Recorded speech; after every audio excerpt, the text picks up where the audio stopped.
I'm Dr. Kimberly Manning. And this is Dr. Ashley McMullen. And you're listening to the Human Doctor Podcast, where we explore the human side of medicine, along with teaching, living, learning, and all things in between, using the power of storytelling, conversation, and connectedness. Hey, we're two dope academic internal medicine doctors, but we ain't your doctors. So if you perceive anything we say here as medical advice, no, it ain't that. Also, the things we say, they only reflect our brilliant Black woman magic mind and not our employers. You could have been anywhere, y'all, but you chose to be here with us, and we appreciate you. Let's go. Oh my God, we cannot start with any topic other than Jules right now. Oh, little Jules. Oh my God, look at this haircut. I am really feeling it. Oh, thank you. That's so affirming. Yes. Any dramatic changes to your hair when you're a Black woman, especially going shorter, Mm-hmm. is always drama. Yeah. But I just Jules had a really good run with her, signature asymmetric, short on one side, long on the other side. And, we played with trying to grow her all the way out. And I think I don't know, something in my soul was just feeling like with so many things getting cut around the world. Ooh, saw what you did there. Woo! Why Mm-hmm. not let me cut something that I'm in control of cutting? No, Yeah. but I was a short hair girly for a long time, and Mm-hmm. in the pandemic, that gave me an opportunity to try out something new and grow my hair out. And I don't know, I just turned 55, and for my birthday, I wanted a fresh start. And Yeah. I mean, it's giving like Jada Pinkett, like, 90s, 2000s. It works for you. I've always been a little jealous of women who can really rock a short pixie cut. well, I appreciate that. Mhm. I do appreciate that. I will say that, and I think I've told you this before, the world interacts with you differently when your hair is really, really short. Yes. When you have hair that's long enough to sort of swing and move or whatever, um, it just draws an attention that your short hair doesn't draw. Hmm. But I do find that when my hair is really short, people look at my whole face more. Yes. And it's funny, if someone looks at me when my hair is short and they pay me a compliment on like, they say something like, "Oh, you're pretty," or something like that, I almost feel like it's more genuine because it's nothing to hide. It's not like, because I got, braids down my back on this particular day, like I have with my gray braids or Yeah. whatever, but or even hair that is, sort of Eurocentric looking. And I was in Tuskegee this past weekend. Hmm. I saw my son and went to the game, but I was walking through campus and these two young girls, I mean, they were college students, but they looked at me and they're Really. like, "You are so pretty. Your face Mm. is so pretty." And I was like, you know what? If some 19-year-olds stop you and tell you that your face is so cute, Yep. You can believe that. my children said it reminds them of, they're like, "Well, this is mommy that we knew as little kids. Mm. So it feels like home." I love that. Yes. This is around where I met you too. Like you're Mhm. saying, maybe a little bit longer, but Yeah, it's growing. I was about to try to grow it out and then I abandoned ship. But then like we really connected more deeply during the pandemic and my hair was all over the place during the pandemic. So Yes. Jules is a pixie, a salt and pepper pixie, much more salt than she used to be. Hmm. Hey, but still looks good. We appreciate it. Yeah, I might be looking a little older, but Girl, please. Speaking of which, happy belated birthday. I hope it was a great weekend. it was a great weekend. It was really Mm. good. 5 is the number of grace. So 55 means I just get double the grace, two Hmm. fives. And I told my sweet husband I didn't want anything for my birthday. And of course, he came bearing gifts, which, if one of your love languages is receiving gifts, you actually really do be wanting a gift. Hmm. I just couldn't really think of anything I wanted. He sure found a way to give me some things that I'm very happy to have. So shout out to the BHE, the best husband ever. Yep. But had a great weekend, went down to Alabama, hung out with some of my sorority sisters that I pledged with in 1992. All of us had a slumber party on Friday night, and then Saturday we all went to the first ever night game What? at Abbott Stadium at Tuskegee University because we've always had a stadium that didn't have lights. It was so much fun. Got to hang out with Isaiah. There was tailgating. There Mm. was music. The band was amazing. I saw most of the people I wanted to see, missed some people, but it was like mini homecoming. It was so much fun. And then I came home where my sweet dear husband was waiting for me. Hmm. And we went bike riding, and then we went to Lake Oconee, which is near Atlanta, about 2 hours away, and got a little getaway. I'm here especially for the grown woman slumber party. That sounds epic. It was epic. We were told to all wear muumuus. Okay. It was definitely given 50 and up vibe show. But it was really, really fun. It was good. It was a good time. And it's just good to have some good old friends and people who get you and dig you. And we actually on my birthday, my actual birthday, we went out to dinner with one of our favorite couples, Mara and Rob. Mara's another one of my line sisters. And we just laugh and laugh and laugh and laugh and just it's just good. It's just good to know good people. Yeah, I'm here Yeah. for it. Well, I see that Mahalia is in some braids, big box braids. Exactly. Love the Yeah. So, yes, Mahalia is also in a new style. I have to give a shout out to my stylist because this was not originally the style that I had booked. But, I waited to the last minute. I ended up getting the wrong hair for that style, but she ended up making it work with this, which actually I appreciate more than what I originally wanted. So, yes, these are some bigger knotless box braids than what I usually get, but I love it because it took way less time and it's much lighter on my head, which I definitely need these days when I'm exercising. And Yep. also got a little pop of color in there. Work. What is that, Yeah, purple? it's purple.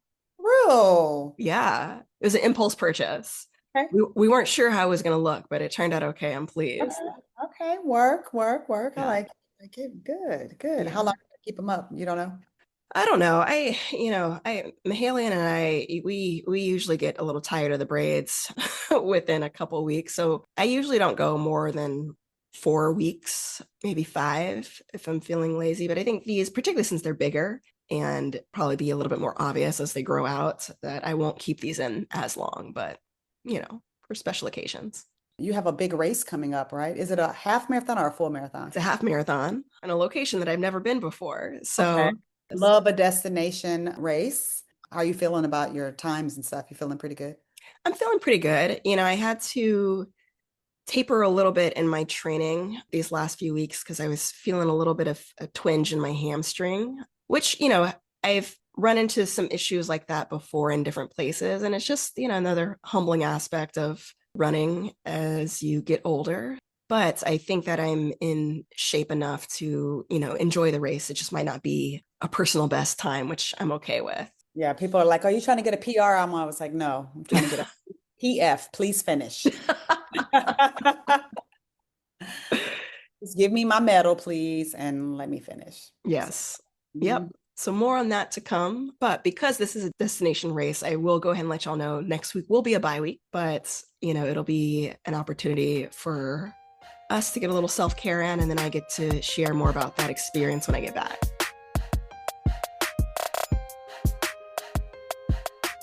Before you get ready to run the world, girl, kings, queens, and non-binary royalty, you are in for a treat. For the first time since I've been 55 years old, I, along with you, get to be treated to a story from none other than the running interplanet Janet, tree loving, electric vehicle driving,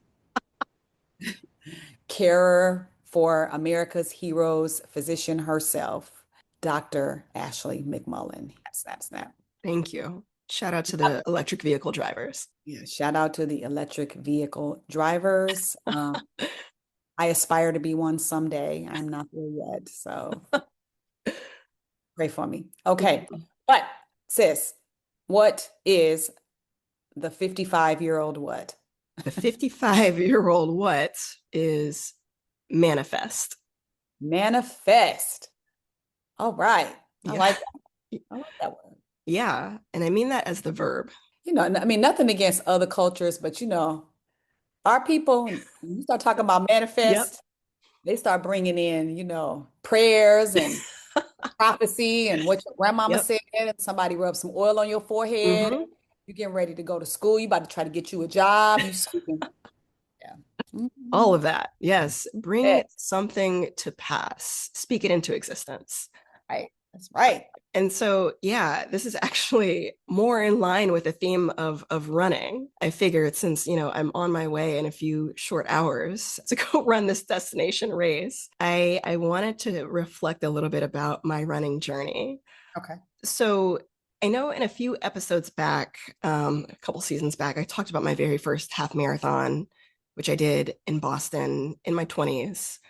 And, I never up until that point ever considered myself a runner in any way, shape, or form. It's a weird identity to kind of own for someone who grew up hating running like all day, every day. Like I could sprint, I could get down the court, like I could, get around the track, but anything long distance felt like punishment to me.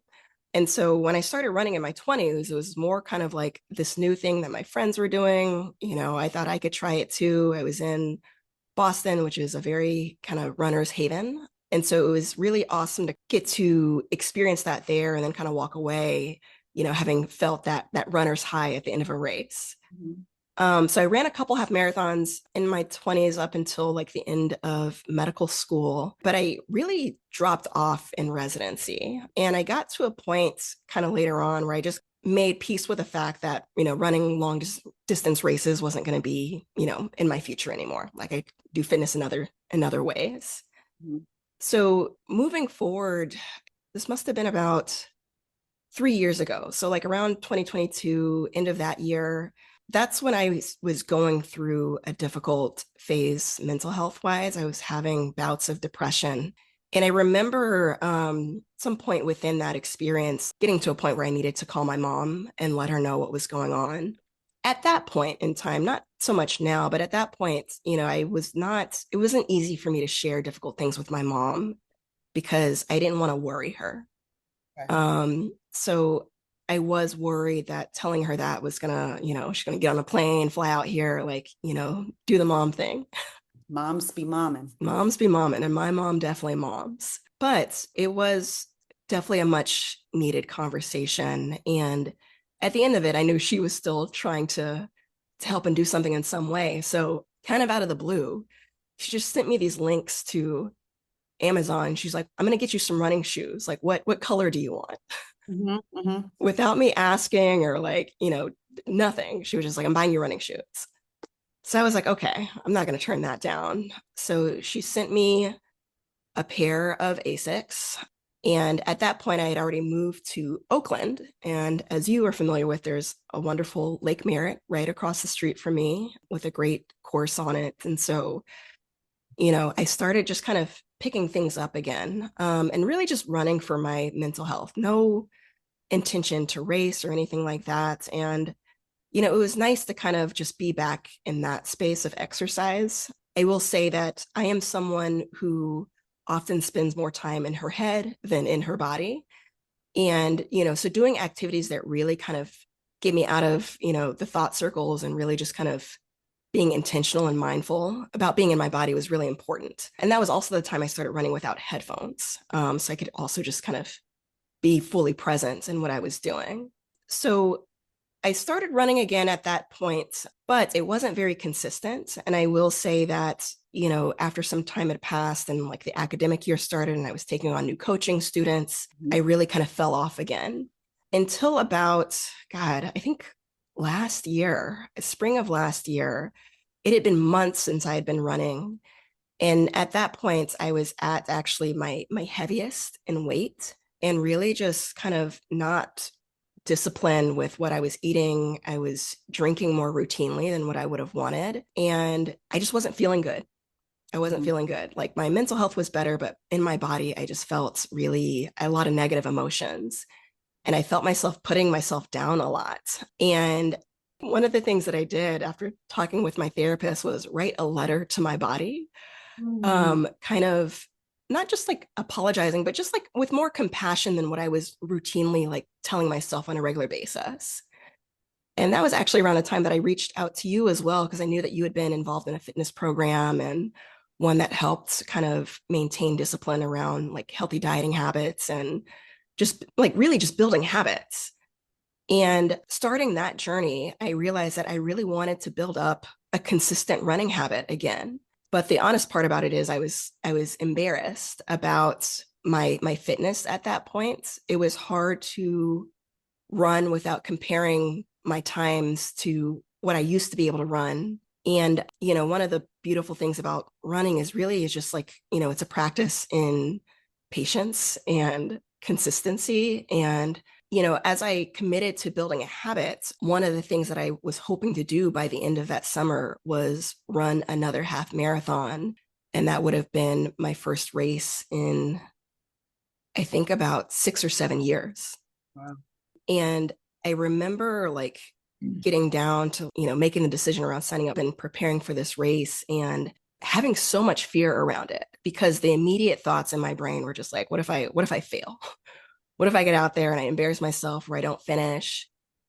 And I had to switch that mindset into, well, what happens if I fly? What happens if I get through it and build this consistent habit and then like finish this race? Like, what could that mean for me? And the other practice that helped was envisioning my future self. Mm. Like, what would it look like in a year if I kept at it? Or like in a couple years if I started running and entering races again?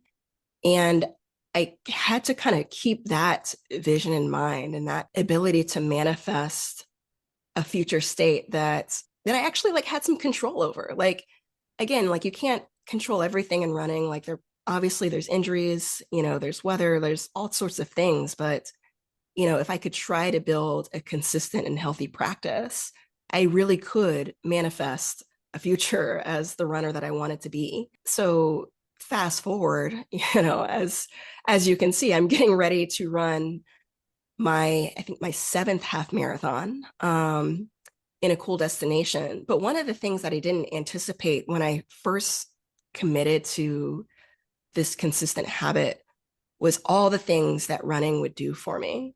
So not only like, creating patience and discipline, because, again, like as I'm in my late 30s, the knees aren't what they used to be, the hips aren't what they used to be. And, I'm humbled by that because it informs the decisions that I make during the week. If I Right. know that I'm running a long run on Saturday, I'm not drinking Monday through Friday. Like I'm paying attention to what I put in my body. I'm going to bed at a certain time. And for me, as someone who's not naturally type A and disciplined, like having these goals in mind is a way to get there in other aspects of my life as well. But apart from the health benefits, actually, the biggest thing that I didn't anticipate was the community and the friendships that I would make. So there was one afternoon, or I guess one evening in particular, I was running out on Lake Merritt, and I was actually finishing my run, and I saw like this group of mostly young Black folks in the park across from my building, like all stretching and getting ready to go on a group run. I had no idea who they were. And again, I am not someone who just like jumps in with a crowd of people I don't know, but I ended up going on a second run with this group. And just in that process, I met a friend that is now like one of my closest friends in Oakland. And then through her, like made other friends through the running club. And running with other people is just a joy that I did not anticipate. And also like making friends who are active and just like inviting that type of social life that doesn't center around habits that may not be as conducive to my goals.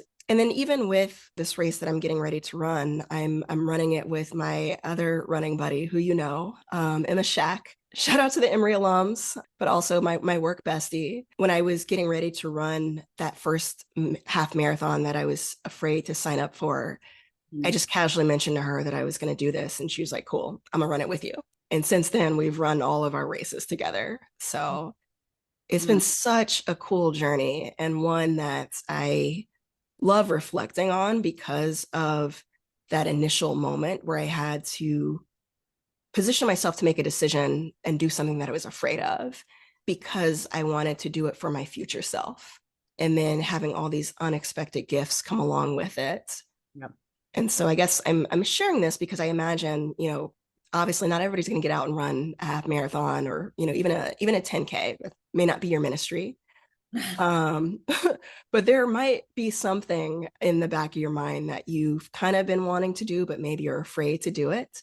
And one of the things that I've kept in my heart as a mantra is just like, don't let your fear be bigger than your faith and what's possible. You might be surprised with all the unanticipated joys that come along with even trying to do something that you might have thought before you couldn't do. Mm. I love that. I love all of this. I have so many thoughts. Um, I think one of the first things that struck me about your story was one of the people that you were comparing yourself to a lot was former you. Mm-hmm. And there's all these sort of mantras people have, like, oh, comparison's a thief of joy, don't compare yourself to other people. It's me versus me, it's not me versus you. But I will tell you that probably of all the people that I envy the most, it's some former version of me. Mm-hmm. As you get older, you look back at a younger version of yourself and you think, oh, this, or if there are times in your life when you were like running faster or you were Yep. more fit at a certain time. I've actually had to really work hard on not comparing myself to old me because I'm not that person anymore. I'm older than that person. Whatever is going on in my life right now is different than what was going on in my life then.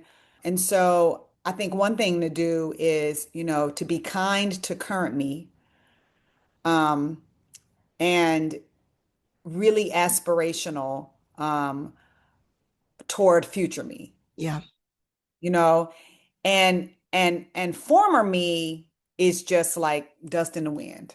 Like I can wave at her and that's it. But like no turning around, no looking back or anything. And sure, sometimes something that you did before can serve as, as a motivator and as evidence of what you can do. Now, I will say that sometimes when I'm getting ready to exercise or getting ready to do something, I'll say to myself, well, I know that in my 50s, I could do 30 military push-ups, without stopping. Mm-hmm. I know that I was capable of doing that at 52. So I could probably do that. I could probably work myself up to that at 55, but not beat yourself up about how could I have gotten to this point? How could I have? And Ashley, you are not, to an age of like being menopausal and having, your body change. And we crack a lot of jokes about menopause, but there are just stuff that's actual and factual about, your body, muscle mass and Yep. just ways that your body looks different, feels different, as you start to grow older. And it is mentally hard, to harken back on even you like 10 years before and to be mad at current you. So I don't want to be, so easy on current me that I'm not aspirational to a future me. But I have to, I love that idea of writing a letter to yourself, whether that be a mental letter or actually sitting down and doing it to be like, you know what, body, it's a lot of stuff you can do. Yep. You can do a lot of stuff. And that's pretty cool. And the other part that really struck me, and I feel like you might have told some version of this to me before, but I'm so glad you repeated it. That is, we're talking about physical accomplishments. Yeah. But one thing that happens with completing something like a distance race is it's a mental accomplishment too. Yep.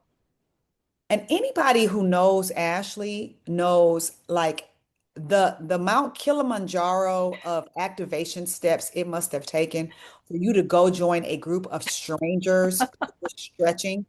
Yep. You had already worked out. So, Hmm. because a part I had never heard about that story is that you had already run. Yeah.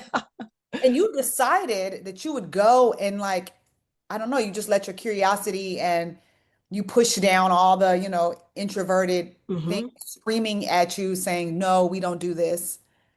And look at what came from it. You got a friend, you became more motivated. And then mentally, you told yourself, like, oh, you know what? I can actually not only do hard physical things, but I can actually do something that is sort of socially hard for me too. Yep. And all those things need to work together, right? For Hmm. us to be able to manifest so many things.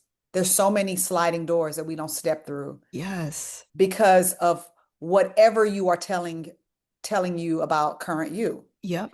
Maybe you telling current you something about like, oh, me, I would have, or so and so does this. I don't care who you comparing yourself to, but you got to be kind to current you and aspirational about future you, even if future you is just like 5 minutes ahead.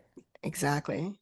Ah, perfectly encapsulated. And especially, I guess, just to reiterate the comparison piece, because that was so much of it. Like that inner critic was quite loud, when I first got started, and even now, I'm not going to be pulling times that I pulled easily in my 20s and just get out and run without stretching or anything like that. But the benefits of community, friendship, like pushing myself beyond a boundary that I thought I couldn't get beyond, it's just been such a beautiful exercise and a beautiful manifestation of a life that I really wanted. Like I love being active, and I might not be able to run forever, but this is just one lesson in how to do hard things. I Mm-hmm. love that. When I started running distance races after Deanna passed away, Mm-hmm. I think my first race was the Army 10 miler, but the very next week I ran the Atlanta 10 miler. And at the end of the race, I jumped in the air and took this picture of myself. Yes. So that became a tradition. After every single race, I would take a jump pic at the end of it. And over time, I had a whole collection of all these pictures of myself like jumping in the air. And I would share the same thing on social media when I would share the picture. I'd be like, one day I won't be able to run and then jump in the air like this at the end. Today was not that day. And that was like a kindness to current me. It wasn't about my time, it was that I finished. I showed up and I finished. And I ain't never been no fast runner, but but that being said, I'm happy for you that you took that step. And even for people listening to this that do not ever run, there is some metaphorical something that you used to do that maybe you don't do anymore. And you are dogging yourself out about how you used to do this. Maybe it's something that, maybe it's the size that you were. Yeah. Maybe your hair used to be thick and now it's thinned out, courtesy of menopause. Maybe your hair used to be one way and you cut it off. Maybe whatever. Mm-hmm. Whatever. Maybe there's something. Maybe your jump shot used to look a certain. Maybe you could run a certain way without stopping. Mm-hmm. Whatever. But current you is counting on, you to be nice to you. Mm-hmm. Because future you can't do nothing if if current you is like beat down to the ground. Yep. You're gonna sit still. And that's not fair to future you. And and former you ain't even thinking about you. Yes, Oh yes. man, I love it. Girl, yeah, it was so much to be said about all of this stuff. And obviously, yeah, there are people around you that create noise and say things that can, impact the way that you're seeing yourself, whether that be your appearance, whether it's be something you're trying to do. But the real opinion that you got to get cool with is the one you have of yourself Yep. Yes. and the one you have of your current self. Yep. Start there because that's where it had to start with me. Start there. Start with Mhm. current you. Yep. Yeah. So I love that. I love that. Now you're making me feel like I might want to get outside and take a few more steps. Do you have a place to store your medals? Have you started storing your medals somewhere? Right now, it's just literally in a cabinet on a shelf. But I think after this one, there'll definitely be a intentional process to Yeah, you gotta hang get your those. medal rack. You Yeah, saw a medal rack in my house, I so did. And your yeah. office, you got all the bibs. Oh yeah, yeah, but it all comes together in case you need some help to remind current you of what you're capable of. Yes. Well, since I've been, talking all about this race that I'm about to do, I should probably get ready. And Yes, because you are our executive producer and you got to produce that exactly. Yes. before you leave. And Yeah, yes, that's the ideal. yes, and me and Jules are still on a little bit of PTO because I just extended my birthday celebration a little Mhm. extra day. So I am going to go and exercise and I won't have to really worry about my hair getting messed up because I don't have any. Oh gosh. I love that for you. I really do. Yes, yes, yes, yes. Well, sis, run strong, Mhm. take in all the sights around you, have a moment of gratitude throughout. Oh, and can I tell you this one last thing? Can I tell you? Of course. Have I ever told you? I have told you about mile dedications. Mile dedications, I've no. never told you about this. Uh-uh. Oh my gosh. So in every distance race I've ever run, that's 10 miles or more, I dedicate every mile to a different person. Oh my God. I Okay. put it in my phone beforehand. Uh-huh. Mile one is always me, though. Okay. First mile is always me. And the whatever the point, whatever on the end is me too. So the point one or whatever, the last of it. Okay. Like mile one is me. Like mile two will be like my mom. Mile three is always Deanna. That was her Delta number. Mm. Like mile four, whatever. And like mile nine are my sorority sisters because nine is a significant number for my sorority. So Hmm. oftentimes I would look at the course. This is really a very intentional process for me. I look at the course, I look at where the hills are, the elevations are, where it's going to be hardest. And I will pick certain people to like I'd be like, okay, it looks like mile eight is primarily uphill. That's going to be so sometimes a person can be more than 1 mile. So Deanna's always mile three, but she would sometimes be like mile eight if that was a hard mile. Mm. And yeah, I pick different people. I'll pick one of my students. I'll pick up, one of my patients. And I'll talk to that person while I'm on that mile. I'll be like, okay, God. come on, Deanna. Come on, Deanna. I need your help. I need you to help me out right here. I need you to hype me up. Hype me up.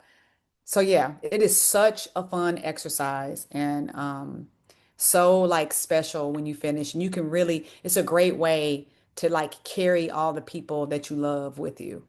Mm. Ooh. So I want you to do some mile dedications, go Yep. look at the course. Hmm. Of course, I know that your grandmother Hmm. is going to be one of those miles. I know that, what is it, Brigadier General? What's his Master Gunnery Sergeant. Master Gunnery Sergeant gonna be a mile. I know Siobhan gonna get a mile. The nephew's gonna get a mile. Uh-huh. But you got 13.1 whole miles, and it's your rules. You might make mile one your grandmother, it might be somebody other than you. Hmm. Those are my rules, but Okay. do your Ooh, mile medications. It's I such love that. yes, yes. And then my sister would call me and be like, "How was my mile? Was it hard?" I'd be like, "Oh, your mile ended up being, oh, your mile, they were playing music. Oh, your mile was on near water." Mm. Okay. I'll make my list. Can't wait to hear about it after the bye week. Yep. I'll let you know. All right. We love you and we are manifesting for you an extraordinary and memorable and safe run. I receive that. All right, sis. Love you too. Love you. Bye. Bye.